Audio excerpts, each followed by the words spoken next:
আমি বিপ্লব। আমি যখন দশম শ্রেণীতে পড়ি, অষ্টম শ্রেণীর একটা মেয়েকে খুব বেশি ভালো লাগে। ভালো লাগা থেকে এক পর্যায়ে তাকে আমি ভালোবেসে ফেলি। তো ভালোবাসার একটা পর্যায়ে মেয়েটাকে আমি প্রপোজ করি, কিন্তু মেয়েটা আমার প্রপোজ অ্যাকসেপ্ট করে না, আমার প্রপোজাল প্রত্যাখ্যান করে। তো আমি আমার মনকে এটা ভেবে সান্ত্বনা দিই যে একটা মেয়েকে ফার্স্ট টাইম প্রপোজ করলাম, সে তো আর এক চান্সেই হ্যাঁ করবে না, তার পিছু ঘুরতে হবে। ঘুরতে ঘুরতে হয়তো বা একটা দিন সে আমার প্রপোজাল অ্যাকসেপ্ট করবে। তো যে কথা সেই কাজ, আমি মেয়েটার পিছে সময় ব্যয় করতে থাকি, মেয়েটাকে ইমপ্রেস করার চেষ্টা করতে থাকি। তো কোনোভাবেই মেয়েটাকে ইমপ্রেস করতে পারতেছিলাম না বা কোনোভাবে রাজি হচ্ছিল না। এভাবেই দিনকাল কাটতে থাকে। একটা পর্যায়ে আমি এসএসসি পরীক্ষা দিই, পরীক্ষায় ভালোভাবে উত্তীর্ণ হই, কলেজে ভর্তি হই। কলেজে ভর্তি হওয়ার পরে মেয়েটার সাথে যোগাযোগ একটু কম হয়ে যায়, বাট ভালোবাসাটা বাড়তে থাকে। এখানে বলে রাখি, মেয়েটার বাড়ি আমাদের বাড়ির থেকে মাত্র 5 মিনিটের পথ। আমি যে স্কুলে পড়াশোনা করতাম ওই স্কুলে যাওয়ার পথে আর কি মেয়েটার বাড়ি পড়ে। তো যেহেতু আমি ওই স্কুল মাঠেই খেলাধুলা করতাম, সেহেতু এই খেলাধুলা করতে যাওয়ার সময় আসার সময় মেয়েটাকে দেখার চেষ্টা করতাম, কথা বলার চেষ্টা করতাম। কখনো হতো, কখনো হতো না। তো এভাবেই দিনকাল কাটতে থাকে। এখানে মেয়েটার নাম আমি সুমি হিসাবেই ধরি, ছদ্মনাম। বলে রাখি, আমার স্বাস্থ্য ভাই মিনারুল, ছদ্মনাম। সুমি মিনারুল একই ক্লাসে পড়তো। আর মিনারুল আর সুমির ভিতরে খুব ভালো একটা বন্ধুত্বপূর্ণ সম্পর্ক ছিল। মিনারুল আর আমি যেহেতু সমবয়সী, 2-1 বছরের ছোট বড়, তো বন্ধুর মতোই চলাফেরা করতাম, খেলাধুলা চলাফেরা সবই একসাথেই করতাম। তো আমি মিনারুলের সাথে আমার কথাগুলো শেয়ার করি যে তোদের ক্লাসের আর সুমিকে খুব ভালো লাগে, তাকে আমি ভালোবেসে ফেলছি, তা তুই একটু সুমিকে বলে দেখ সুমি কি বলে। তো মিনারুল বলে যে আচ্ছা ঠিক আছে, আমি সুমির সাথে কথা বলবো, কথা বলে দেখি সুমি কি বলে। মিনারুল সুমিকে বলে আমার সম্পর্কে, বাট মিনারুলের সাথেও একই কথা বলে যে প্রেম ভালোবাসা আমার জন্য না, বা আমি এই মুহূর্তে প্রেম ভালোবাসা করতে চাই না। তো আমি তারপরেও হাল ছাড়ি না, সুমির পিছে সময় ব্যয় করতে থাকি, তাকে ইমপ্রেস করার চেষ্টা করি, তার পিছে ঘুরতে থাকি। তো কোনোভাবেই তাকে আমি রাজি করতে পারতেছিলাম না। এভাবেই কেটে যায় আরো 2টা বছর। আমি এইচএসসি পরীক্ষা দিই। এইচএসসি পরীক্ষার পরে যে 3টা মাস থাকে অবসর সময়, ওই 3টা মাসে আমি একটা সিদ্ধান্ত গ্রহণ করি যে একটা মেয়ের পিছে আমি 3টা বছর ঘুরলাম, বাট তাকে রাজি করাতে পারলাম না। তো যে কোনো ভাবেই তাকে আমার করে আমি শুনবো। মনের ভিতরে একটা জিদ চলে আসে, আর জিদের কারণে আমি সিদ্ধান্ত নিই যে আমি সুমির উপরে ব্ল্যাক ম্যাজিক করব। তো যে ভাবা সেই কাজ, আমি কবিরাজ খুঁজতে থাকি, 2-3 জায়গা থেকে ব্ল্যাক ম্যাজিক করি, কিন্তু কোনো ফল পাই না। তো যেহেতু 2-3 জায়গা থেকে ব্ল্যাক ম্যাজিক করছি, কোনো ফল পাই নাই, তো আরো কবিরাজ খুঁজতে থাকি। একটা পর্যায়ে আমি একটা কবিরাজের সন্ধান পাই আমাদের বাড়ির থেকে আনুমানিক 30-35 কিলো দূরে। তো আমি সেই কবিরাজের বাড়িতে যাই। যাওয়ার পরে আমি দেখি যে কবিরাজ দুপুরবেলায় খাওয়া দাওয়া করতেছে। তো আমাকে দেখে কবিরাজ জিজ্ঞাসা করে, বাবা তুমি কে, কোথা থেকে আসছো, কেন আসছো? তো আমি কবিরাজকে বলি আপনি খাওয়া দাওয়া শেষ করেন, খাওয়া দাওয়া শেষ করার পরে আমি আপনার সাথে কথা বলবো। কবিরাজ আমাকে বলে যে আচ্ছা ঠিক আছে, তুমি বারান্দায় বসো, আমি খাওয়া দাওয়া শেষ করে আসি। তো আমি বারান্দায় বসি। বসার পরে কবিরাজ আসে। আসার পরে আমার কাছে জিজ্ঞাসা করে যে আমি কেন আসছি। তো আমি কবিরাজের সাথে সব কথা খুলে বলি যে আমি একটা মেয়েকে ভালোবাসি, আজ 3টা বছর ধরে তার পিছু পিছু ঘুরতেছি, বাট তাকে আমি কোনোভাবে রাজি করাতে পারিনি। তো আপনি কবিরাজি বিদ্যার মাধ্যমে কোনো কিছু করতে পারবেন কিনা? তো কবিরাজ আমাকে বলে যে হ্যাঁ আমি পারবো, তবে আমাকে কিছু জিনিস জোগাড় করে দিতে হবে। তো আমি বলি যে কি জিনিস জোগাড় করে দিতে হবে? তো কবিরাজ বলে যে জিনিসগুলা জোগাড় করে দেওয়ার পরে আমি যে প্রসেসিং গুলো তোমাকে বলবো, সেই প্রসেসিং গুলো যদি তুমি 100% পূরণ করতে পারো তাহলেই আমার কবিরাজি বিদ্যা সফল হবে, আর যদি না করতে পারো তাহলে কোনো ফল পাবা না। তো আমি বলি যে আচ্ছা ঠিক আছে, কি জোগাড় করতে হবে? তখন কবিরাজ আমাকে বলে যে কিছু পরিমাণ সরিষা, মেথি, আর সরিষার তেল, আর 3টা ডিম। তো আমি কবিরাজের বলি যে আমি এটা এখনই তো বাজার থেকে কিনে আনতে পারবো। কবিরাজ আমাকে বলে যে না, বাজার থেকে কিনে আনলে হবে না, আমি যেভাবে বলবো সেইভাবেই জিনিসপত্রগুলো জোগাড় করতে হবে, সংগ্রহ করতে হবে। তো আমি বলি যে আচ্ছা বলেন। তো কবিরাজ আমাকে বলে যে সরিষার মেথি তুমি যে দোকান থেকে কিনবা, দোকানদার যে দাম চাইবে সেই দামই তোমাকে দিয়ে আসতে হবে, কোনো দামাদামি করতে পারবা না। তো আমি বলি যে আচ্ছা ঠিক আছে। আর সরিষার তেল, এটা তোমাকে জোগাড় করতে হবে এমন ভাবে যে যেখানে সরিষা ভাঙ্গায় অর্থাৎ ঘানিতে সকাল বেলায় ফার্স্ট সিরিয়ালের যে লোকটা সরিষা ভাঙ্গানোর জন্য আসবে, আর ওই সরিষা ভাঙ্গানোর সময় প্রথম যে ফুটা তেল বের হবে, ওই প্রথম ফুটা তেল তোমাকে সংগ্রহ করতে হবে, আর সঙ্গে আরো কিছু তেল তুমি মিশাই নিয়ে আসবা। আর 3টা ডিম হতে হবে, একটা মুরগির লাইফে প্রথম যে ডিম পারে ওই ডিম হতে হবে, অর্থাৎ মুরগির প্রথম ডিম হওয়া লাগবে 3টা ডিম, 3টা মুরগির। তো আমি এটা শুনে একটু ভ্যাবাচ্যাকা খেয়ে যায় যে একটা মুরগি কবে কখন প্রথম ডিম পাড়তেছে সেটা আমার পক্ষে তো জানা সম্ভব না। তো আমি এটা কিভাবে ম্যানেজ করব? তো কবিরাজকে আমি বলি যে আঙ্কেল, এটা আমি কিভাবে ম্যানেজ করব? তো আপনি কি একটু পারেন না এটা ম্যানেজ করে দিতে? তো কবিরাজ প্রথমে না করে। তো আমি কবিরাজকে অনেক অনুরোধ করি, অনুরোধ করার পরে কবিরাজ এক পর্যায়ে আমার কাছে কিছু টাকা দাবি করে যে তুমি এই টাকাটা দিতে পারলে আমি ডিম ম্যানেজ করে দিব। তো আমি তাতে রাজি হই। তো কবিরাজ আমাকে বলে যে আচ্ছা ঠিক আছে, তুমি চলে যাও, তো আমি ডিম ম্যানেজ করার পরে তোমাকে ফোন দিব, তোমার ফোন নাম্বারটা দিয়ে যাও, ফোন দেওয়ার পরে তুমি আসবা। তো আমি বাসায় চলে আসি। বাসায় চলে আসার পরে আমি অন্যান্য যে জিনিসপত্রগুলোর কথা বলছে আমি সেগুলো সংগ্রহ করি। সংগ্রহ করে কবিরাজের জন্য অপেক্ষা করতে থাকি যে কবিরাজ কবে ফোন দেয়। আনুমানিক 10-12 দিন পরে কবিরাজ আমাকে ফোন দেয়, দিয়ে বলে যে তুমি কালকে আসো, তোমার কাজ আমি কালকে করব রাত 10টার সময়, 10টার পরে। তো আমি বাসার থেকে সেইভাবে রওনা দিই। আনুমানিক 9টা 9:30টার সময় কবিরাজের বাসায় যে উপস্থিত হই। কবিরাজ আমাকে বলে যে অন্যান্য জিনিসপত্রগুলো নিয়ে আসছি কিনা। তো আমি বলি যে হ্যাঁ নিয়ে আসছি। তো কবিরাজের হাতে সব বুঝাই দিই। বুঝানোর পরে কবিরাজ আমাকে বলে যে আমি যেদিকে যাব তুমি আমার সঙ্গে সঙ্গে যাবা আর কি। তো কবিরাজ হাঁটতে থাকি, আমি কবিরাজের পিছে হাঁটতে থাকি। আনুমানিক 25 থেকে 30 মিনিট হাঁটার পরে আমরা উপস্থিত হই একটা শ্মশানের কাছে। এখানে বলে রাখি, শ্মশানে যাওয়ার সময় মানে কিছু দূর থেকে কোনো আলো বা কোনো বাড়িঘর বা কোনো আলো আর দেখতে পায় না, অর্থাৎ শ্মশানটা একটা নিরিবিলি জায়গা, আশেপাশে কোনো বাড়িঘর নাই। এখানে শ্মশানটার বর্ণনা দিয়ে দিই। শ্মশানটা একটা ছোট খালের উপরে অবস্থিত। শ্মশানের আশেপাশে প্রচুর পরিমাণে বন জঙ্গল বাগান। আর শ্মশানটা যে আহামরি বড় তাও না, ছোটখাটো একটা শ্মশান। তো শ্মশানে ঢোকার আগে কবিরাজ আমাকে বলে যে তোমার কাছে কি ফোন আছে? তা আমি বলি যে হ্যাঁ আছে, ফোন আছে।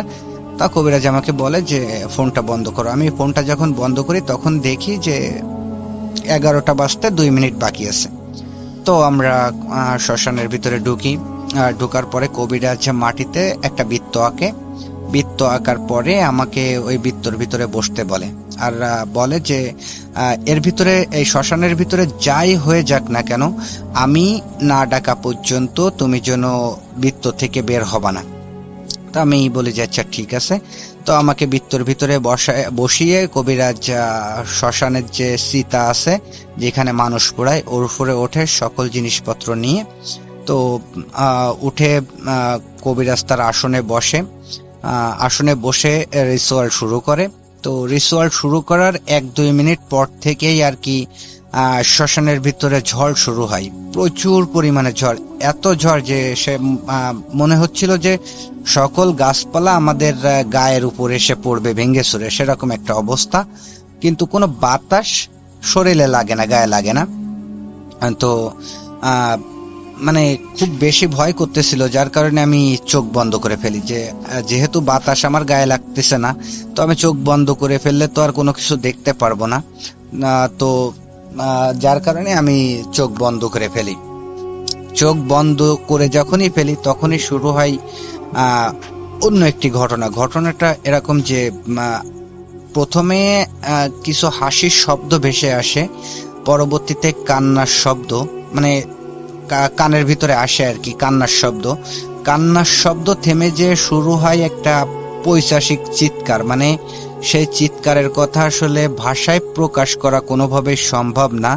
তো এতটুকু বলতে পারি, চিৎকারটা ছিল এমন, কোনো মানুষ যদি মারা যায় আর মৃত্যুর সময় যে কষ্টটা পায়, সেই কষ্টের কারণে যদি কেউ চিৎকার করে, সেরকমই চিৎকার আর কি।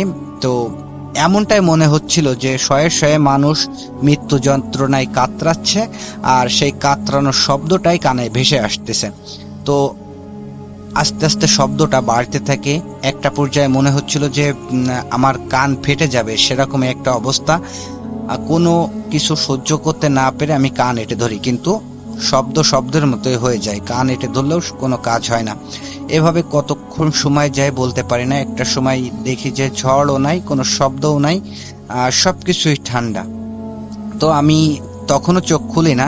তো মানে পাশ থেকে শুনি যে কবিরাজ আমাকে ডাকতেছে যে ওঠো। আমি উঠে কেবলমাত্র পা বৃত্ত থেকে বের করব, এর ভিতরেই কবিরাজ সীতার উপর থেকে আমাকে ধমকের স্বরে বলে যে তোমাকে না বলছি যে যাই কিছু হয়ে যাক বৃত্ত থেকে বের হবো না আমি না ডাকা পর্যন্ত। তো কবিরাজ যখন এই কথা বলে আমি একটু অবাক হই যে এই মাত্রই না আমাকে ডাকলো। তো কোনো কিছু না বুঝে আমি আবারও বৃত্তর ভিতরে বসে পড়ি, আবারও চোখ বন্ধ করে ফেলি, কান এঁটে ধরি, আবারও সেই শব্দ, আবারও সেই ঝড় শুরু হয়। এইভাবে কতক্ষণ যায় জানি না, মনে হয় 15-20 মিনিট এইভাবে চলে। তো চলার পরে রিচুয়াল শেষ হয়, কবিরাজ আসে, এসে আমার গায়ে হাত দিয়ে আমাকে ডাকে। ডাকার পরে আমরা বের হই, শ্মশান থেকে বের হই। বের হওয়ার পরে আমি ফোনটা অন করি। ফোনটা অন করেই আমি অবাক হয়ে যাই যে আমি দেখি যে ভোর 4টা বাজে। তো আমি একটু অবাক হই এই কারণে যে আমরা ঢুকছি 11টার সময়, আনুমানিক 1 ঘন্টায় লাগুক, তার বেশি লাগার কথা না, 4টা কিভাবে বাজে এই ভাবতে ভাবতেই আর কি কবিরাজের বাসায় চলে আসি। যেহেতু সারা রাত জাগা ছিলাম, একটু ক্লান্ত, তো আমি কবিরাজের বাসায় যেয়ে ঘুমাই পড়ি। সকালবেলায় কবিরাজি আমাকে ঘুম থেকে ডেকে তুলে বলে যে এই যে রিচুয়াল করছি, এখন আমি যেভাবে যা করতে বলবো সেভাবে যদি তাই করতে পারো তাহলে তুমি সাকসেস হতে পারবা, যদি না করতে পারো তাহলে আর কোনো কিছু করার নাই, কোনো কিছু হবে না। তো আমি বলি যে কি করতে হবে বলেন। তখন কবিরাজ একে একে সবগুলা জিনিস বের করে, প্রথমে মেথি আর সরিষা বের করে দিয়ে বলে, আর সঙ্গে কিছু পরিমাণ সিঁদুর। তো কবিরাজ আমাকে বলে যে এই মেথি আর সরিষা একসঙ্গে পোড়াতে হবে, যখন পোড়াবা তখন ওই সিঁদুর আর কি ওর ভিতরে ছিটাই দিতে হবে। আর এই যে সরিষার তেল, এটা মেয়ের শরীরে কোনোভাবে লাগাই দিতে হবে অথবা ছিটাই দিতে হবে। তো আমি বলি যে আচ্ছা ঠিক আছে। পরবর্তীতে ডিম বের করে, 3টা ডিমের গায়ে 3 কালারের লেখা, একটা ডিমের গায়ে সাদা কালারের লেখা আরবিতে, আর একটা ডিমের উপরে কালো কালার দিয়ে লেখা, একটা ডিমের উপরে লাল কালার দিয়ে লেখা, সবই আরবিতে লেখা। তো আমাকে বলে যে এই সাদা কালারের লেখা যে ডিমটা, এটা পুঁততে হবে দোচুলায়, অর্থাৎ আমাদের যশোরের ভাষায় মাটির চুলা, এক পাশে তরকারি এক পাশে ভাত, মানে কাঠ ঢুকানো ছিদ্র একটাই, যাকে আমাদের যশোরের ভাষায় দোচুলা বলে, অন্যান্য জায়গায় কি বলে আমি জানি না। তো দোচুলায় পুঁততে হবে। মনে রাখতে হবে যেদিন রাতে তুমি এই ডিমটা পুঁতবা, ওই দিন পরের দিন সকাল বেলায় ওই চুলায় রান্না হওয়া লাগবে। তো আমি বলি যে আচ্ছা ঠিক আছে। আর লাল কালার আর কালো কালারের যে লেখা যে ডিম দুইটা, এটা পুঁততে হবে জোড়া কবরে, অর্থাৎ স্বামী স্ত্রীর কবরে। তো আমি বলি যে আচ্ছা ঠিক আছে। তো কবিরাজ এখানে বলে যে এই ডিম পুঁতা আর সরিষা পোড়ানো এটা একই রাতে করতে হবে, আর মনে রাখতে হবে রাত 12টার পরে 4টার ভিতরে করতে হবে, অর্থাৎ 12টার আগেও করা যাবে না, 4টার পরেও করা যাবে না। তো আমি সবকিছু বুঝে নিয়ে কবিরাজের কাছ থেকে বিদায় হয়ে বাড়ি চলে আসি। বাড়ি চলে এসে ভাবতে থাকি যে এখন কিভাবে কি করা যায়। আমার অতটাও সাহস ছিল না যে আমি একা একা কোনো কিছু করব। তো এখানে বলে রাখি, আমি কবিরাজের কাছে একটা প্রশ্ন করি যে আমি মানে একা একা কাজ করা যাবে কিনা বা অন্য কেউ করলে হবে কিনা। তো কবিরাজ আমাকে বলে যে একা একাই করতে হবে, কিন্তু অন্য যে কেউ করলে হবে। তো মনে রাখতে হবে যে সঙ্গে লোকও যাওয়া যাবে। মনে রাখতে হবে যে কবরে তোমরা ডিমটা পুঁতবা, ওই কবর থেকে এতটাই মানে যে পুঁততে যাবে তার থেকে এতটাই দূরত্বে থাকতে হবে যে একে অপরের কেউ কাউকে যেন দেখতে না পায়। তো আমি বলি যে আচ্ছা ঠিক আছে। তো আমি বাসায় আসার পরে ভাবতে থাকি যে কি করব। তো একটা পর্যায়ে আমি মিনারুলের সাথে সব ঘটনা শেয়ার করি। তো মিনারুল আমাকে বলে যে আচ্ছা ঠিক আছে, কবে কি করবে আমাকে একটু জানাস, আমি তোর সঙ্গে থাকবো। এখানে বলে রাখি আমার ফুফুর বাড়ি আমাদের বাড়ির থেকে একটু দূরে। তো আমার ফুফাতো একটা ভাই আছে যার নাম হলো মামুন। আমরা তিনজন, মামুন, আমি আর মিনারুল, প্রায় সমবয়সী, চলাফেরা খেলাধুলা সব একসঙ্গেই। তো আমি মামুনের সাথেও ঘটনাটা শেয়ার করি যে এই করছে, এখন কি করা যায়। তো মামুনও আমাকে বলে যে আচ্ছা ঠিক আছে, আমিও থাকবো তোর সাথে। তো আমরা একটা দিন ঠিক করি যে অমুক দিন এই কাজটা করব। তো যেদিন করব এই দিন রাত্রে বেলায় সন্ধ্যা থেকে রাত 12টা বাজার অপেক্ষা করতে থাকি সবকিছু কমপ্লিট করে। তো 12টার সময় আর কি আমি ডিম পোতার জন্য দোসুলা খুঁজতে খুঁজতে ওই ফুফুদের বাড়ি পাই। মামুন আমাকে বলে যে আমাদের বাড়ি দোসুলা আছে, তো সকালবেলায় মা ওই জায়গায় রান্না করে, আর দোসুলায় রান্না করে। তো আমি যে মামুনদের বাড়ি যে দোসুলা আছে ওখানে ডিমটা পুঁতে রেখে আসি 12টার পরে। আর পরবর্তীতে খুঁজতে থাকি জোড়া কবর। তো বেশি খোঁজাখুঁজি লাগে না, প্রথম কবরটা পেয়ে যায় আমাদের মসজিদের সামনেই একটা জোড়া কবর, স্বামী স্ত্রীর কবর। তো মামুন বলে যে আমি ওই জায়গায় যাচ্ছি। যেহেতু মসজিদের সামনে আশেপাশে বাড়ি ঘর আছে, কোনো ভয়ের কোনো কিছু ছিল না। তো মামুন ওখানে যায় যে ডিমটা পুঁতে রেখে আসে কোনো সমস্যা ছাড়াই। আমরা বিভ্রান্তিতে পড়ি দ্বিতীয় কবরটা নিয়ে, অর্থাৎ দ্বিতীয় কবর খোঁজার ক্ষেত্রে। দ্বিতীয় কবরটা যখন আমরা খুঁজতে থাকি, তো জোড়া কবর আমরা পাচ্ছি অনেক জায়গায়, বাট এমন এমন জায়গায় পাচ্ছি যেখানে যাওয়া আমাদের পক্ষে কোনোভাবেই সম্ভব না, কারণ যে জায়গায় পাচ্ছি খুব ভয়ের জায়গা। তো অনেক খোঁজাখুঁজির পরে একটা জোড়া কবর পাই আমাদের বাড়ির পাশেই আর কি, মানে একটু দূরে একটা জোড়া কবর। তার আশেপাশে কিছু বাড়িঘর আছে, যে বাড়িঘরগুলো আছে তাদেরই পারিবারিক কবরস্থান। তো কবরের স্থানের পাশে যেহেতু বাড়িঘর, মানে খুব বেশি যে ভয়ের জায়গা তাও কিন্তু না, আবার ভয় নাই সেটা বললেও ভুল হবে। তো যাই হোক, আমরা ওটাই পুঁতার সিদ্ধান্ত গ্রহণ করি যে ওই জায়গায় যেহেতু আশেপাশে বাড়িঘর আছে, তো ওই জায়গায় পুঁতবো। তো ওই জায়গায় যাবে কে? তো মিনারুল বলে যে আমি যাব। তো মিনারুল চলে যায়। যাওয়ার পরে মিনারুলও কোনো সমস্যা ছাড়া ডিমটা পুঁতে চলে আসে। তা আমরা মহা খুশি। আর বাদ বাকি যে কাজগুলো সেটাও কোনো সমস্যা ছাড়াই হয়ে যায়। তো আমরা মহা খুশি যে যাই হোক সব কাজই কোনো সমস্যা ছাড়া হয়ে গেছে। তো আমরা সুমির রেসপন্সের জন্য অপেক্ষা করতে থাকি যে সুমির রিয়াকশনটা কি আসে। তো আল্লাহর রহমতে 1 সপ্তাহের ভিতরে সুমি আমার প্রতি দুর্বল হতে থাকে। একটা পর্যায়ে সুমি আমার প্রপোজাল অ্যাকসেপ্ট করে, আমাকে ভালোবাসতে শুরু করে। তো খুব সুন্দরভাবে দিনকাল কাটতেছিল, কোনো সমস্যা ছাড়া খুব ভালোভাবে দিনকাল কাটতেছিল। একটা সময় সুমির ফ্যামিলি থেকে সুমিকে বিয়ে দেওয়ার জন্য পাত্র দেখতে থাকে। তো সুমি আমাকে ফোন দিয়ে জানাই যে বিপ্লব, আমার জন্য তো ছেলে দেখতেছে, তো এখন আমি কি করব। তো আমি সুমিকে বলি তাহলে চলো একটা কাজ করি, আমরা বিয়ে করে ফেলি। তো সুমি আমার কথায় রাজি হয়ে যায়। তো তো আমি, মামুন, মিনারুল আর সুমির একটা দুলাভাই মিলে কোড ম্যারেজ করে ফেলি। তো কোড ম্যারেজ করার পরে সুমির মতো সুমির বাসায়, আমি আমার মতো পড়াশুনো করতে থাকি। এভাবে এই দিনকাল কাটতে থাকে কোনো সমস্যা ছাড়া। সমস্যা শুরু হয় বিয়ের মাসখানেক পরের থেকে। সমস্যাটা হয় হঠাৎ করে একদিন মামুন আমাকে বলে যে ভাই, গতকাল রাতে আমি একটা স্বপ্ন দেখলাম। স্বপ্নের কোনো আগামাথা বুঝলাম না, কেন দেখলাম সেটাও জানি না। তো আমি মামুনকে বলি যে কি স্বপ্ন দেখছিস? তো মামুন আমাকে বলে যে এরকম স্বপ্নে দেখতেছি যে একটা কালো অবয়ব আমার সামনে আসছে। সামনে আসার পরে আমাকে বলতেছে যে তোরা যে কাজটা করছিস আদৌ ভালো কাজ করিসনি, এর জন্য তোদের ফল ভোগ করতে হবে, তোদের মরতে হবে। এ কথা বলে অট্ট হাসি দিয়ে আমার সামনের থেকে চলে যায়, আমার ঘুম ভেঙে যায়।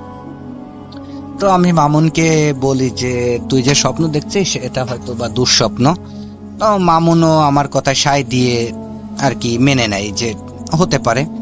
তো ওই দিন বিকাল বেলায় মিনারুলও আমার সাথে একই কথা বলে যে ভাই, আমি একটা স্বপ্ন দেখছি, তো কেন দেখছি, কি কারণে দেখছি তা জানি না। তো আমি মিনারুলকেও বলি যে কি স্বপ্ন। মিনারুলও আমার সাথে সেম কথাটাই বলে যে এরকম স্বপ্নটা হলো, মানে আমি ঘুমানোর পরে আমার সামনে একটা কালো অবয়ব আসছে।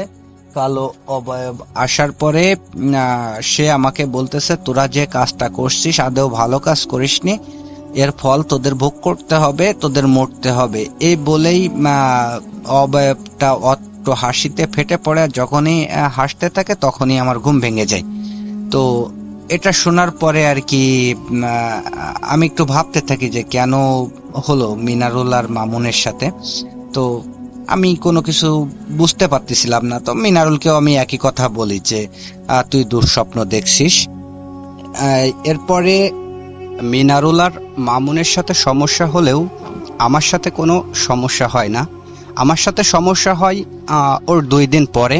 আমি রীতিমতো রাতের বেলায় ঘুমাতে যাই, ঘুমের ভিতরে স্বপ্ন দেখি একটি কালো অবয়ব ও একটি সাদা অবয়ব, অর্থাৎ সাদা কালারের পোশাক পরে একটা অবয়ব আমার সামনে আসে। সামনে এসে ওদের মতো আমাকেও বলে, কালো অবয়বটি, যে তোরা যে কাজটা করছিস আদৌ ভালো কাজ করিসনি, এর ফল তোদের ভোগ করতে হবে, তোদের মরতে হবে। স্বপ্নটা দেখে ওই অট্ট হাসিতেই আমার ঘুম ভেঙে যায়। ঘুম ভেঙে যাওয়ার পরে আমি ভাবতে থাকি যে এরকম স্বপ্ন কেন দেখতেছি। আর একই স্বপ্ন 3 জন দেখলাম, তার মানে কোনো না কোনো সমস্যা আমাদের ভিতরে আছে, যার কারণে আমরা 3 জনই একই স্বপ্ন দেখলাম। তো আমি এই কথা মামুন আর মিনারুলের সাথে কোনো কিছু বলি না। কেন বলি না, যদি ওরা ভয় পেয়ে যায় এই কারণে। তো এভাবেই সপ্তাহখানিক আর কারোর সাথে কোনো কিছু হয় না। 1 সপ্তাহ পরে ঘটে আমার সাথে আরো একটি ঘটনাটি এরকম, স্বপ্নের ভিতরে আবারও সেই কালো অবয়বটি আমার সামনে আসে। সামনে আসার পরে অট্ট হাসিতে সে আবারও বলতে থাকে যে তোরা যে কাজটা করছিস আদৌ ভালো কাজ করিসনি, এর ফল তোদের ভোগ করতে হবে, তোদের মরতে হবে। এটা বলে হাসতে হাসতে সে আমার বুকের উপরে এসে বসে।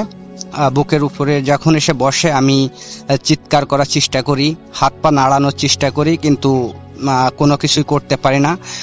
এমনটা মনে হচ্ছিল যে আমার কথা বন্ধ হয়ে গেছে, গায়ের শক্তি চলে গেছে, আমি অবাক হয়ে গেছি, এরকম একটা সিচুয়েশন হয়েছিল। তো একটা পর্যায়ে কালো অবয়বটি আমার গলা চেপে ধরে। তো গলা চেপে ধরার পরে আমি অনেক চেষ্টা করি গলাটা ছাড়ানোর, চিৎকার করার, দোয়া কালাম যা পারি সেটা পড়ার, আল্লাহর নাম নেওয়ার, কিন্তু কোনো কিছুই আমি করতে পারি না। শুধু চেয়েছে দেখি যে সে আমার গলা চেপে ধরছে। একটা পর্যায়ে আমার নিঃশ্বাস বন্ধ হয়ে যাইতে থাকে। আমি ভাবতে থাকি আজই মনে হয় আমার শেষ দিন, আজই হয়তো আমি মারা যাব। এমন একটা পর্যায়ে ফজরের আজান ভেসে আসে। তো যখনই ফজরের আজান ভেসে আসে তখনই কালো অবয়বটি আমার গলা ছেড়ে দেয়। গলা ছেড়ে দিয়ে আমার বুকের উপর থেকে উঠে চলে যায়। চলে যাওয়ার সময় আমাকে বলতে থাকে যে আজকের মতো তুই বেঁচে গেলি, দ্বিতীয় দিন তোকে কে বাঁচাবে। এটা বলে সে কালো অবয়বটি অদৃশ্য হয়ে যায়। আমার ঘুম ভেঙে যায়। ঘুম ভাঙার পরে আমি অনুভব করি যে আমার গলায় প্রচুর পরিমাণে ব্যথা, ঘাড় নাড়াতে পারতেছি না, গলায় প্রচুর ব্যথা। তো আমি আবারও ঘুমায় পড়ি। সকালবেলা যখন ঘুম থেকে উঠি, ঘুম থেকে উঠে আয়নার সামনে যেয়ে দেখি আমার গলায় 2টা আঙ্গুলের দাগ হয়ে গেছে। তো আমি মিনারুল আর মামুনের সাথে রাতে ঘটে যাওয়া ঘটনাটি শেয়ার করি। তো মিনারুল আমাকে বলে যে আমরা যে মানে তুই যে ব্ল্যাক ম্যাজিকটা করছিস এর কোনো প্রভাব আমাদের উপরে আসতেছে কিনা, না হলে একই স্বপ্ন 3 জনে দেখা তো কোনোভাবে পসিবল না। তো আমি মিনারুলের কথাই সম্মত জ্ঞাপন করে বলি যে হলেও হতে পারে। তো মিনারুল আর মামুন বলে তাহলে এক কাজ করি, তুই যে কবিরাজের কাছ থেকে ব্ল্যাক ম্যাজিক করছিস ওই কবিরাজের কাছে যাই। তো যে কথা সেই কাজ, আমরা 3 জন কবিরাজের কাছে যাই। যাওয়ার পরে কবিরাজকে আমরা সব ঘটনা শেয়ার করি আমাদের সাথে ঘটে যাওয়া। তো কবিরাজ আমাদেরকে বলে যে তোমরা যেটা ভাবছো যে ব্ল্যাক ম্যাজিকের জন্য এরকম তোমাদের উপরে সমস্যা হচ্ছে, হলেও হতে পারে। যেহেতু তোমরা ডিম পুঁতে আসছো কবরে, তো কবরের যে বাসিন্দা শুয়ে আছে বা যে মৃত ব্যক্তি যারা আছে তাদের যে কারিন জিন, হয়তোবা তোমরা ডিম পুঁতে রাখাতে তাদের কোনো প্রবলেম হচ্ছে বা সমস্যা হচ্ছে, যার কারণে তোমাদের প্রতি তারা ক্ষিপ্ত, আর সেই ক্ষিপ্ততার কারণেই তোমাদের উপরে আক্রমণ করছে। তো টেনশন করার কোনো কিছু নাই, আমি 3টা তাবিজ তোমাদেরকে দিয়ে দিচ্ছি, তোমরা তাবিজ 3টা ব্যবহার করো, আল্লাহর রহমতে আর কোনো সমস্যা হবে না। তো কবিরাজ আমাদেরকে 3টা তাবিজ দেয়। তাবিজ দেওয়ার পরে আমরা 3টা তাবিজ নিয়ে বাসায় চলে আসি। আল্লাহর রহমতে আর কোনো সমস্যা হয় না 2-3 মাস মতো। তো 2-3 মাস পরে আমাদের বাড়ির থেকে 6-7 কিলোমিটার দূরে একটা জায়গায় সাংস্কৃতিক অনুষ্ঠান হয়। তো আমরা 3 জন যাই সে সাংস্কৃতিক অনুষ্ঠান দেখতে বাড়ির থেকে সন্ধ্যাবেলায়। তো সাংস্কৃতিক অনুষ্ঠান শেষ হতে হতে রাত 2টা বেজে যায়। তো 2টার সময় আমরা ভাবছিলাম যে যেহেতু সাংস্কৃতিক অনুষ্ঠান হচ্ছে অনেক লোক যাইবে, তো অনেক রাত হলেও হয়তো বা গাড়ি ঘোড়া যানবাহন পাবো, কিন্তু আমরা কোনো যানবাহন পাই না। তো আমরা যেহেতু যানবাহন পাই না, তো হাঁটতে হাঁটতে বাড়ি যাওয়ার সিদ্ধান্ত গ্রহণ করি। যে কথা সেই কাজ, আমরা হাঁটতে থাকি। তো হাঁটতে হাঁটতে একটা পর্যায়ে আমরা সিদ্ধান্ত নিই যে মেন রাস্তা দিয়ে যাইতে হলে আমাদের 6-7 কিলো পথ যাওয়া লাগবে, আর আমরা যদি একটা মানে অন্য সাইড দিয়ে যাই তাহলে আমাদের 3-4 কিলো পথ যাওয়া লাগবে। অর্থাৎ আমরা যদি মানে ভিতর রাস্তা দিয়ে যাই তাহলে হয়তো বা শর্টকাটে আমরা 3-4 কিলোর ভিতরে বাড়ি পৌঁছাতে পারবো। তো আমি মিনারুল আর মামুনকে বলি যে আমরা এই শর্টকাট রাস্তা দিয়ে যদি বাসায় যাই তাহলে আমাদের পথ কম হবে, হাঁটা কম লাগবে, আমরা শর্টকাট হয়ে যাই। তো মিনারুল মামুন আমার কথায় সম্মতি প্রকাশ করে। তো আমরা হাঁটতে থাকি। এখানে বলে রাখি মেন রাস্তার থেকে শর্টকাট রাস্তায় যাইতেও আধা কিলো মতো পথ পড়ে আর কি শর্টকাট রাস্তা। তো আমরা মেন রাস্তা দিয়ে হাঁটতে থাকি। তো যখনই আমরা শর্টকাট রাস্তায় ঢুকবো তার কিছুক্ষণ আগে আমরা লক্ষ্য করি যে আমাদের সামনে একটা মহিলা হেঁটে যাচ্ছে, কালো বুরকা পরা। তো আমরা চিন্তা করলাম যে অনুষ্ঠান দেখতে গেছিল, হয়তো বাসার দিকে যাচ্ছে। তো আমরা কোনো কিছু না ভেবে হাঁটতে থাকি, গল্পগুজব করতে থাকি। তো একটা পর্যায়ে ওই মহিলাটা আমরা যে রাস্তা দিয়ে শর্টকাটে ঢুকবো ওই রাস্তার মোড়েই আর কি দাঁড়িয়ে যায়। দাঁড়ানোর পরে মহিলাটি বাগানের দিকে হাঁটতে থাকে আর বলতে থাকে, তোরা যে কাজটা করছিস আদৌ ভালো কাজ করিসনি, এর ফল তোদের ভোগ করতে হবে, তোদের মরতে হবে। এই কথা বলেই আর কি বোরকা পরা মহিলাটি বাগানের ভিতরে ঢুকে যায়। তো এই কথা শুনতে শুনতে আমরা দাঁড়িয়ে যাই। তো পিছন থেকে দেখি একটা হুজুর আমাদের সামনে আসে, মানে হুজুর আসে আর কি পিছন থেকে। তো আমরা মনের অজান্তেই হুজুরকে সালাম দিই। হুজুর সালামের উত্তর নেয়। হুজুরের সাদা পাঞ্জাবি পরা ছিল, মুখ ভর্তি দাড়ি, মনে হলো যে 70-75 বছর বয়স, সেরকমই আর কি। তো সালামের উত্তর নেয়। উত্তর নেওয়ার পরে হুজুরটা আমাদেরকে বলে যে তোমরা শর্টকাট রাস্তা না যেয়ে মেন রাস্তা দিয়ে বাড়ি চলে যাও, তোমাদের জন্য ভালো হবে। তো আমরা এটা বলেই হুজুর আর কি আমাদের পাশ কাটিয়ে চলে যাই। তো চলে যাওয়ার পরে আমরা বলি যে দূর, এই মেন রাস্তা দিয়ে যাইতে গেলে 6-7 কিলো পথ হাঁটতে হবে, শর্টকাটে গেলে আমাদের পথ কম হবে, আমরা এই রাস্তা দিয়ে যাব।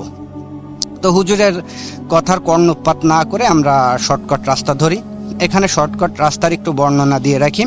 শর্টকাট রাস্তার আমরা যেখান থেকে শর্টকাটে ঢুকছি ওখান থেকে একটা গ্রামের পরে একটা মাঠের পরে কিছু বাগান, আর বাগান পার হয়ে একটা শ্মশান, আর শ্মশানটা পার হলেই আধা কিলো 1 কিলো দূরে আমাদের বাসা। তো আমরা গল্প গুজব করতে থাকি, হাঁটতে থাকি, গ্রাম পার করি, মাঠও পার করি। মাঠ পার করে আমরা যখন বাগানের মাঝামাঝি পর্যায়ে আসি তখনই আমাদের সামনে একটা প্রাণী লাফ দিয়ে রাস্তার এপাশ থেকে ওপাশে চলে যায়। প্রাণীটা ছিল, আসলে প্রাণীটার বর্ণনা দেওয়া সম্ভব, বাট প্রাণীটা যে কি সেটা আমি জানি না। অনেক জিওগ্রাফি চ্যানেল দেখি, বাট কখনো এরকম প্রাণী দেখি নাই। প্রাণীটা ছিল, মুখটা ছিল বানরের মতো, হনুমানের মতো, আর লেজটা ছিল বানরের থেকে লম্বা, অর্থাৎ হনুমানের তো দেখা যাচ্ছে কালো মুখ হনুমান আমাদের যশোর কেশবপুরে পাওয়া যায়, তার লেজ তো 2 হাত 2.5 হাত মতো লম্বা হয়, কিন্তু এর লেজটা ছিল 5-7 হাত লম্বা। আর ক্যাঙ্গারো যেমন সামনের 2টা পা খাটো, ঠিক এরও সামনের 2টা পা খাটো ছিল। তো ক্যাঙ্গারো তো আমাদের বাংলাদেশে থাকা সম্ভব না। তো প্রাণীটা কি, এটাই আমরা 3 জন ভাবতে থাকি, 3 জনই একসঙ্গে দেখি। তো আমরা নিজেদের মনকে বিভিন্নভাবে সান্ত্বনা দিই যে হতে পারে কোনো প্রাণী, হয়তো বানরও হতে পারে। তো যাই হোক, আমরা আবারও হাঁটতে থাকি। হাঁটতে হাঁটতে একটা পর্যায়ে শ্মশানের কাছে চলে আসি। আমরা যখন শ্মশান থেকে 200-300 মিটার দূরে থাকি তখনই মানে রাতের বেলা তো অন্ধকার, তো 200-300 মিটার দূরে যখন থাকি তো মনে হচ্ছিল এতটাই অন্ধকার জায়গাটা যে আমাদের নিজেদের শরীর আমরা নিজেরাই দেখতে পাচ্ছি না, এরকম একটা অবস্থা, এরকম অন্ধকার আর কি। তো ওই অন্ধকারের ভিতরেই আমরা হাঁটতে থাকি। হাঁটতে হাঁটতে একটা পর্যায়ে আমরা দেখি যে আমরা শ্মশানের মাজায় দাঁড়ানো। তো আমরা শ্মশানের মাজায় দাঁড়ানো, মানে শ্মশানের মাজায় আমরা যখন দেখি তখন আমরা একটু অবাক হই যে কিভাবে সম্ভব, আমরা তো রাস্তা দিয়ে হেঁটে যাচ্ছিলাম, শ্মশানের ভিতরে কিভাবে আসলাম? আমরা তো রাস্তায় ছিলাম, শ্মশানে কখন আসলাম? তো এই কথা ভাবতে ভাবতেই শুরু হয় ঝড়ের সাথে পৈশাচিক সেই হাসি। আসলে ঝড় হচ্ছিল এত পরিমাণে যে গাছপালা সবই আমাদের গায়ের উপরে এসে পড়বে সেরকম একটা অবস্থা, কিন্তু কোনো বাতাস আমাদের গায়ে লাগে না। আর হাসির শব্দটা সময়ের সাথে সাথে বাড়তে থাকে, সময়ের সাথে সাথে হাসির শব্দ বাড়ে, আর হাসির সঙ্গে কিছু পরিমাণ কান্নার শব্দ, আর্তনাদের শব্দ। তো আর্তনাদটা ওই আগের আর্তনাদের মতোই, যে ব্ল্যাক ম্যাজিক করার সময় যে আর্তনাদটা শুনছিলাম, মানুষ মারা গেলে যে মানে মৃত্যু যন্ত্রণা ভোগ করার সময় যে পরিমাণে কষ্ট হয়, ওই কষ্টর কারণে যে শব্দটা হয় সেরকমই একটা শব্দ। আসলে সেটা বলে বোঝানো সম্ভব না যে কেমন শব্দ। যাই হোক, তো এতটাই শব্দ যে একটা মানুষ আসলে সেই শব্দ মানে শব্দ সহ্য করার মতো ক্ষমতা একটা মানুষের হওয়ার কথা না। তো আমরাও রীতিমতো সহ্য করতে পারতেছিলাম না। একটা পর্যায়ে আমরা দৌড়ানোর চেষ্টা করি বা দৌড়ানোর সিদ্ধান্ত গ্রহণ করি।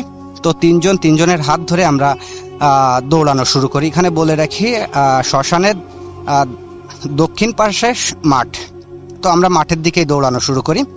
মাঠের দিকে দৌড়াতে দৌড়াতে একটা পর্যায়ে ঝড়ও নাই, কোনো শব্দও নাই। তো আমরা চিন্তা করি হয়তো আমরা সেফ জায়গায় চলে আসছি। তো আমরা দাঁড়িয়ে যাই। দাঁড়িয়ে যাওয়ার পরে আমি মিনারুল আর মামুনকে বলতে থাকি আমাদের তো বাড়ি পৌঁছানো লাগবে, আর বাড়ি যাইতে হলে তো শ্মশানের ওই রাস্তা ধরেই যেতে হবে। তো এই সিচুয়েশনে শ্মশানের রাস্তা দিয়ে যাওয়া হয়তো বা আমাদের ঠিক হবে না। তো মামুন আমাকে বলে যে এই আমরা যদি আরেকটু দক্ষিণ দিকে হেঁটে যাই, হেঁটে পশ্চিম দিকে যাই মাঠের ভিতর দিয়ে, তো পশ্চিম পাশে একটা রাস্তা আছে, ওই রাস্তা ধরে আমাদের বাড়ি যাইতে পারবো। তো আমরা বলি যে আচ্ছা ঠিক আছে, তাহলে ওই রাস্তা দিয়ে যাই, আমরা শ্মশানের রাস্তা দিয়ে যাব না। তো আমরা হাঁটতে থাকি। আনুমানিক 2 থেকে 3 মিনিট হাঁটার পরে আমরা দেখি আবারও সেই শ্মশানের মাঝেই। তো আবারও যখন শ্মশানের মাজায় দেখি তখন একটু অবাক হই, কারণ আমরা তো শ্মশানটা পিছনে রেখে আসছি, আমরা তো উত্তর দিকে দক্ষিণ দিকে দৌড়াইছি, আর শ্মশানটা হওয়ার কথা উত্তর দিকে। তো শ্মশানের ভিতরে যখন আমরা দেখি তখন রীতিমতো আমাদের গলার পানি শুকিয়ে যায়, আর ভাবতে থাকি আজই মনে হয় আমাদের শেষ দিন। তো যাই হোক, আমরা তিনজনের সাথে বলি যে এখন কি করা যায়। আমরা সূরা কালাম যা পারি, দোয়া দুরুদ যা পারি সেটা পড়তে থাকি, আল্লাহর নাম নিতে থাকি। এর ভিতর আবারও সেই ঝড়, সেই পৈশাচিক চিৎকার, সেই হাসি, নিজেদেরকে আর সামলে রাখতে পারতেছিলাম না, এতটাই ভয় পাচ্ছিলাম। তো আমরা আবারও ভাবি যে আমরা দৌড়ানো শুরু করব, বাট এবার আর দৌড়াতে পারি না। আমাদের মনে হচ্ছিল যে নিচ থেকে আমাদের পা কেউ ধরে রাখছে, আমরা পা উঠাতে পারতেছি না, এরম একটা অবস্থা। আমরা কোনোভাবে পা উঠাতে পারি না, দৌড়ানোর চেষ্টা করি বাট দৌড়াতে পারি না। তো এসব করতে করতে আমরা দেখি সেই কালো অবয়বটি আমাদের সামনে। তো কালো অবয়বটিকে দেখে আমরা রীতিমতো সবকিছুই ভুলে যাই, সেই আল্লাহর নাম, দোয়া কালাম সবকিছুই ভুলে যাই। মানে আমরা অবাক হয়ে শুধু কালো অবয়বটিকে দেখতে থাকি, আর কালো অবয়বটি আমাদের দিকে হেঁটে আসতে থাকে। তো আমাদের থেকে যখন 2-3 মিটার দূরে থাকে কালো অবয়বটি, তখনই আমরা লক্ষ্য করি যে আমাদের সাথে রাস্তায় যে হুজুরটা দেখা হয়েছিল, ওই হুজুরটা রাস্তার উপরে দাঁড়ানো। তো যখনই রাস্তার উপরে হুজুরটাকে আমরা দেখতে পাই, তখনই আর কি আমাদের পায়ে বা গায়ে হাত পায়ে শক্তি ফিরে পাই। আমরা কোনো কিছু না ভেবে যে আমাদের সামনে একটা মানুষ আছে, আমরা ওই দিকে দৌড়াবো। তো সেদিকে না দৌড়াইয়ে আমরা আবারও সেই মাঠের দিকে দৌড়ানো শুরু করি। দৌড়াতে দৌড়াতে এক পর্যায়ে দেখি যে আমরা 2 জন আছি, অর্থাৎ মিনারুল আর আমি আছি, মামুন আমাদের সাথে নাই। তো আমরা মামুনের খুঁজতে থাকি, তখন আর কোনো শব্দ নাই, কোনো বাতাস নাই, কোনো কিছুই নাই। আমরা মামুনের নাম ধরে চিৎকার করে ডাকতে থাকি, কিন্তু কোনো সাড়া শব্দ পাই না। অনেকক্ষণ খোঁজাখুঁজির পরে একটা জমির ভিতরে মামুনকে পাই, অজ্ঞান অবস্থায়, কাদামাটি মাখানো। তো আমরা মামুনের জ্ঞান ফেরানোর চেষ্টা করি, বাট কোনোভাবে জ্ঞান ফেরে না। তো আমরা যেখানে মামুনকে খুঁজে পাই তার উপরেই আর কি কিছু বাড়িঘর, অর্থাৎ মাঠের শুরুতে যে বাড়িঘরগুলা থাকে সেই বাড়িঘর আর কি। তা আমি আর মিনারুল সিদ্ধান্ত নিই যে মামুনকে কাঁধে করে বাড়ির ভিতরে নিয়ে যাব। নিয়ে যাওয়ার পরে বাড়ি যারা আছে তাদেরকে সবকিছু খুলে বলবো, বলে তারপরে মামুনের জ্ঞান ফেরানোর চেষ্টা করব। তো যে কথা সেই কাজে আমরা মামুনকে কাঁধে তুলি। যখনই আমরা মামুনকে কাঁধে তুলি তখনই ফজরের আজান দেয়, আর ফজরের আজান দেওয়ার সঙ্গে সঙ্গে মামুনের জ্ঞান ফিরে আসে। আর জ্ঞান ফিরে আসার সঙ্গে সঙ্গে মামুন চিৎকার করতে থাকে যে আমি মরতে চাই না, আমি বাঁচতে চাই, আমাকে ছেড়ে দাও, আমি মরতে চাই না। তো আমরা মামুনকে শান্ত করি, শান্ত করে মাঠের উপরে যে বাড়ি দেখতে পাই, বাড়ির ভিতরে ঢুকি। তো বাড়ির ভিতরে ঢুকার পরে দেখি যে একটা মহিলা, তো হয়তো বা নামাজ পড়ার জন্য উঠছে। মহিলা আমাদেরকে দেখে মহিলা চিৎকার দেয় ভয়ে। তো চিৎকার শুনে বাড়ির পুরুষ মানুষ বের হয়ে আসে। পুরুষ মানুষরা আমাদেরকে বলে যে তোমরা কারা, কোথা থেকে আসছো। তো আমরা আমাদের পরিচয় দিই। পরিচয় দেওয়ার পরে সেই পুরুষ লোকটা আমাদের আব্বুদেরকে আর কি চেনে। তো আমাদের কাছে জিজ্ঞাসা করে এত ভোরবেলায় তোমরা কোথা থেকে আসছো, গায়ে কাদামাটি মাখানো কেন। তো আমরা সেই পুরুষ লোকটার সাথে সব কথা শেয়ার করি যে আমাদের সাথে কি কি ঘটছে।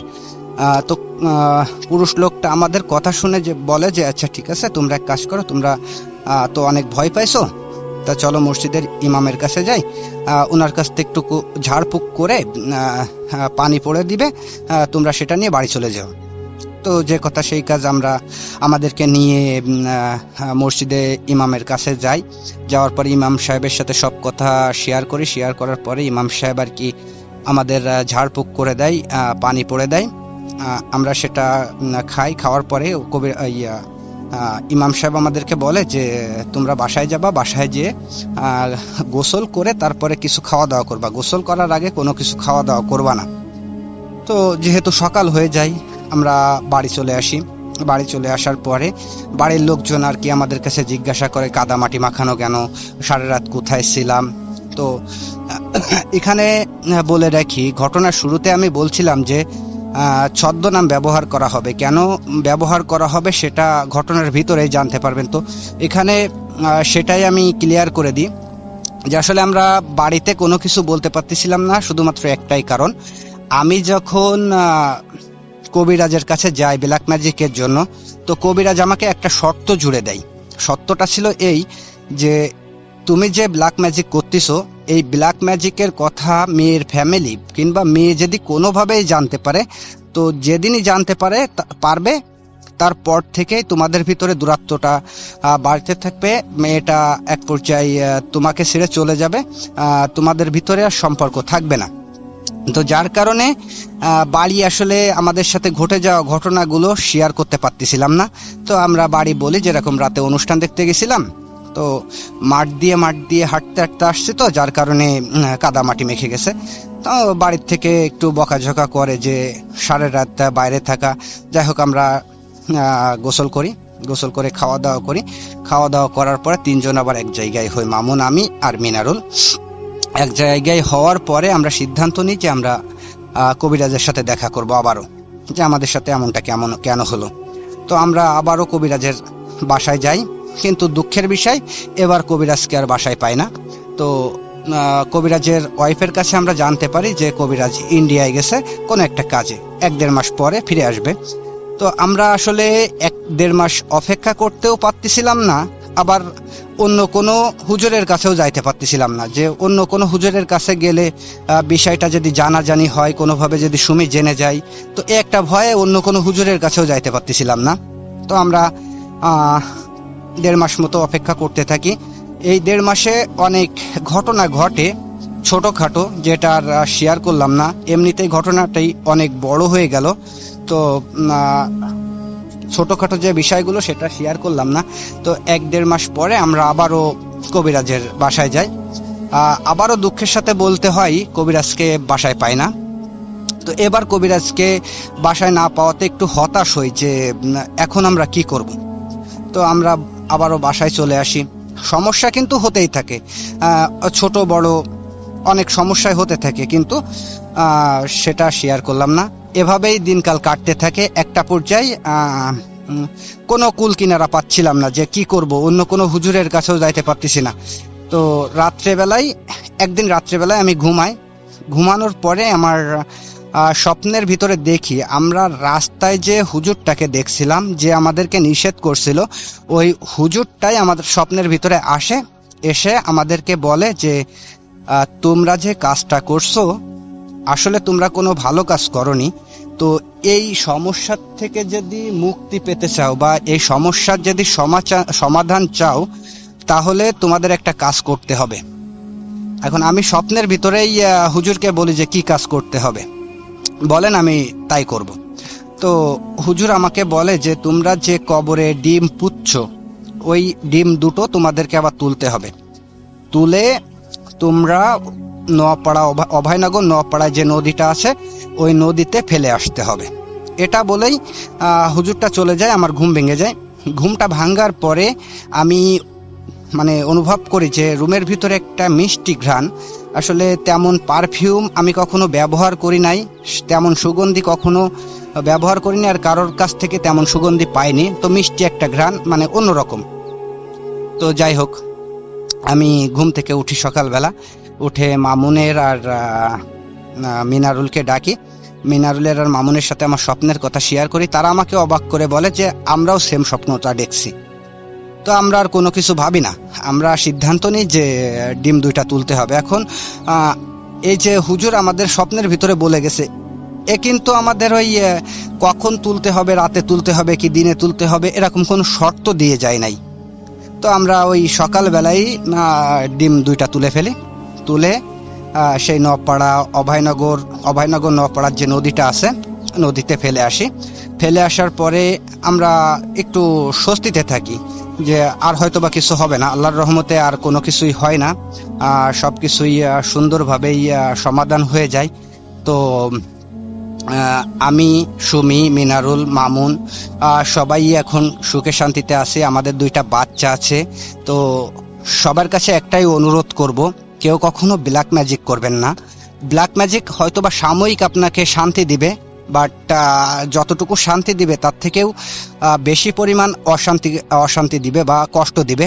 তো সবার কাছে অনুরোধ করব, কোনো কারণে সে হোক ভালোবাসার জন্য কিংবা শত্রুতার কারণে ব্ল্যাক ম্যাজিক করবেন না। ব্ল্যাক ম্যাজিক আসলে ভালো কিছু না। যার ভুক্তভোগী আমি,